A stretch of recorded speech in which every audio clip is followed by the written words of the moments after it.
পরনে গোলাপি রঙের ফ্যাশনেবল জামা, মাথায় ভিক্টোরিয়ান আমলের টুপি, পায়ে রয়েছে পোশাকের সাথে মানানসই জুতো, সাথে আবার ডায়াপারও পরানো হয়েছে। দেখে বোঝার উপায় নেই এটি একটি ছাগল। দুনিয়াতে যে কত নানা বিচিত্রের মানুষ বাস করে তা ভেবে শেষ করা যাবে না। পোষা প্রাণী হিসেবে এবার রাস্তায় দেখা মিলল আস্ত এক মডেল ছাগলের। তার নামও কিন্তু এখন বেশ পরিচিত, মিমি। মিমি তার মালিক মেলিন্ডা ডুপালের সাথে বিভিন্ন জায়গায় গাড়িতে করে কিংবা পায়ে হেঁটে ঘুরে বেড়াচ্ছে। কখনো তাকে পাহাড়ে চড়তে, আবার কখনো পার্কে ঘুরে বেড়াতে দেখা যায়। স্থানীয় মানুষজনও ছাগলটিকে বেশ আপন করে নিয়েছে। স্টাইলিশ এই ক্ষুদে ছাগলটির সাথে শিশুদের ভালোই সখ্যতা চোখে পড়ল। বাচ্চারা তাকে ঘিরে মজা করছে, আবার সেও তাতে সায় দিচ্ছে। মূলত ছাগলটির আগের মালিক তার খরচ চালাতে না পারায় বিক্রি করে দেয়। এরপর সে এখন এই পরিবারেরই একজন সদস্য হয়ে উঠেছে বলে জানালেন ছাগলটির মালিক মেলিন্ডা ডুপাল।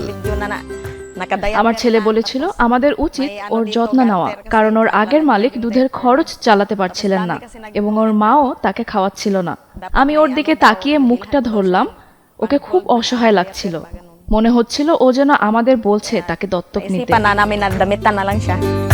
আয়নায় নিজেকে কেমন দেখায় সেটিও নিয়মিত দেখে মিমি।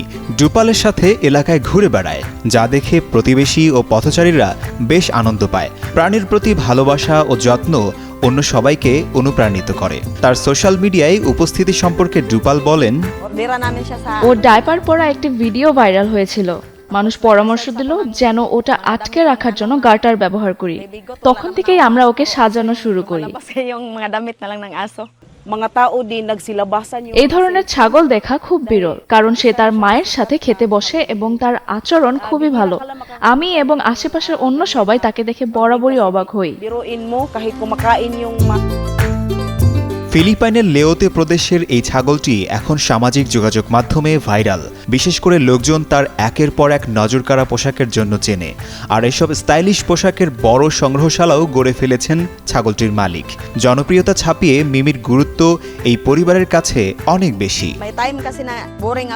আমার স্বামী দূরে কাজ করেন এবং মাসে মাত্র 2 বার বাড়ি ফেরেন। বাচ্চারা যখন স্কুলে থাকে বাড়িটা একদম নিঝুম হয়ে যায়। মাঝে মাঝে খুব একাকী লাগে। মিমি আসার পর থেকে সে আমার জীবনটা আনন্দে ভরিয়ে দিয়েছে। ও এখন আমার সন্তানের মতো।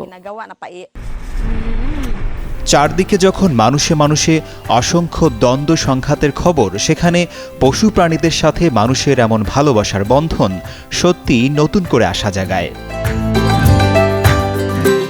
আশিকুর রহমান, যুগান্তর নিউজ।